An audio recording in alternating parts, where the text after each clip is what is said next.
ఆరోగ్యం రావలసిన అవసరం ఏమిటి? ఎందుకు వాడు అలా బాధపడుతుంటాడు అంటే, భగవంతుడు ఎందుకు బాధ పెడుతూ ఉంటాడు అంటే దానికి ప్రధానమైనటువంటి కారణము ఒక్కటి ఉంటుంది. గత జన్మలలో ఏదో పాపం చేసినది ఉంటుంది. ఆ పాపం ఎవరికి తెలుసు అంటే మనకి తెలియదు. ఆ జన్మలో శరీరాన్ని విడిచిపెట్టేసినప్పుడు ఇక మనకి ఆ జన్మ గురించి తెలియదు. కానీ ఆ జన్మలో జీవుడు ఏం చేశాడో భగవంతుడికి తెలుసు. అది చిత్రగుప్తుడంటే.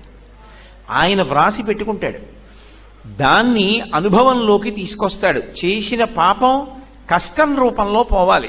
వీడు కూడా బాధపడ్డాడు అనుకోండి, ఆ బాధ రూపంలో చేసిన పాపం పోతుంది. ఎప్పుడో ఎవరినో అనరాని మాట ఏదో అన్నాడు, వాళ్ళు చాలా బాధపడ్డారు 2 గంటలు.